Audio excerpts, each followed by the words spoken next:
শতাব্দীর সবচেয়ে গুরুত্বপূর্ণ আবিষ্কার ওরস্যালাইন ওআরএস বা ওরাল রিহাইড্রেশন সলিউশন এখন বাংলাদেশের প্রতিটি পরিবারের পরিচিত একটি পণ্য।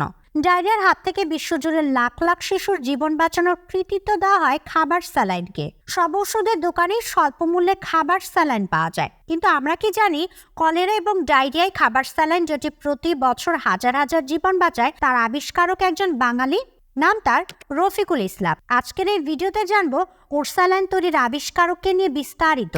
রফিকুল ইসলাম ছিলেন একজন বাংলাদেশি চিকিৎসক ও চিকিৎসা বিজ্ঞানী। তিনি ডায়রিয়া নিরাময়ের জন্য খাবার স্যালাইন তথা ওরস্যালাইন আবিষ্কারের জন্য পরিচিত। 1936 সালে কুমিল্লার 14 গ্রামের রফিকুলের জন্ম। 60-এর দশকের মাঝামাঝি সময় তিনি ঢাকা মেডিকেল কলেজ থেকে MBBS পাশ করে ICDDRB-তে যোগ দেন। 2000 সাল পর্যন্ত তিনি সেখানেই কর্মরত ছিলেন। তিনি বাংলাদেশের চিকিৎসা ব্যবস্থা উল্লেখযোগ্য অবদান রাখেন, বিশেষ করে খাবার স্যালাইন ওআরএস আবিষ্কারের মাধ্যমে ডায়রিয়ার হাত থেকে লাখ লাখ শিশুর জীবন বাঁচান। জনস্বাস্থ্যে খাবার স্যালাইনের গুরুত্ব বিবেচনায় British medical journal the Lancet একে চিকিৎসা বিজ্ঞানে 20 শতাব্দীর সবচেয়ে গুরুত্বপূর্ণ আবিষ্কার হিসেবে আখ্যা দিয়েছিল। ওআরএস তীব্র ডায়রিয়া চিকিৎসায় তরল খাওয়ানোর রাস্তা খুলে দিয়েছে। আধা লিটার পানিতে 1 প্যাকেট স্যালাইন গুলিয়ে খেতে হয়। এই তরলের শরীরের পানির শূন্যতা দূর হয়। হাতের কাছে স্যালাইনের প্যাকেট না থাকলে আধা লিটার বিশুদ্ধ পানিতে 1 মুঠো চিনি বা গুড় এবং 1 চিমটি লবণ গুলিয়ে খেতে হবে, তাহলেও একই কাজ হবে। এই প্রযুক্তি বিশ্বব্যাপী ডায়রিয়া চিকিৎসায় অন্যতম প্রধান হাতিয়ার। বিশেষজ্ঞরা দাবি করছেন কোনো পরিবার খাবার স্যালাইন তৈরি করতে জানলে বা কোনো পরিবারের স্যালাইনের প্যাকেট মজুদ থাকলে ওই পরিবারের কোনো সদস্য ডায়রিয়ায় মারা যাবে না।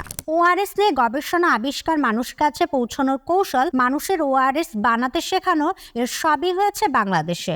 মূল গবেষণা করেছেন আন্তর্জাতিক উদারময় গবেষণা কেন্দ্র ICDDRB-র বাংলাদেশের বিজ্ঞানীরা। আর সেই আবিষ্কারের নেপথ্যে ছিলেন বাংলাদেশের চিকিৎসক ডক্টর রফিকুল ইসলাম। তার সঙ্গে ছিলেন বিজ্ঞানী ডেভিড আর নেলিন ও রিচার্ড এ ক্যাস। এই গবেষণার ফলাফল 1968 সালের আগস্টে ল্যান্সেটে প্রকাশিত হয়। তবে মূল গল্পটা শুরু হয় 1971 সালে। স্বাধীনতার আন্দোলন নিয়ে উত্তাল বাংলাদেশ। রাজপথ তখন পাকিস্তান সেনাবাহিনীর দখলে। আর সে যুদ্ধের পরিস্থিতিতে কাতারে কাতারে ভিটেমাটি ছেড়ে চলে আসছেন মানুষ। কেউ কেউ কাঁটাতার পেরিয়ে চলে আসছেন ভারতবর্ষে। সীমান্ত অঞ্চল জুড়ে গড়ে উঠেছে উদ্বাস্তু শিবির। নোংরা অস্বাস্থ্যকর পরিবেশে কোন রকম বেঁচে থাকতে হচ্ছে তাদের। ICDDRB-র মহাকালীর কলেরা হাসপাতালে ডায়রিয়ার পানির শূন্যতা দূর করতে ওআরএস ব্যবহার শুরু হয়। 1971 সালে স্বাধীনতা যুদ্ধের সময় ভারতের শরণার্থী শিবিরে ওআরএস ব্যবহার করা হয়েছিল। এরপর বিশ্ব স্বাস্থ্য সংস্থা খাবার স্যালাইনকে স্বীকৃতি দেয়। বাংলাদেশের স্বাধীনতার পর ডায়রিয়ার চিকিৎসায় স্যালাইনের ব্যবহার নিয়ে ব্যাপক প্রচারণা চালানো হয়। এই কারণে এটি ঢাকা স্যালাইন নামেও পরিচিতি পেয়েছিল। দেশ বিদেশের আলোচিত বিষয় সম্পর্কে নিয়মিত দারুণ সব কন্টেন্ট পেতে স্কিলফির সাথেই থাকুন। আর অবশ্যই সবার আগে আমাদের সব ভিডিও দেখতে স্কিলফি চ্যানেলটি এখনই সাবস্ক্রাইব করুন এবং পাশে থাকা বেল আইকনটিতেও ক্লিক করতে ভুলবেন না। আর কমেন্ট করে আপনার মতামত জানান এবং ভিডিওটি অন্যরা যেন দেখতে পারেন সেজন্য শেয়ার করে দিন।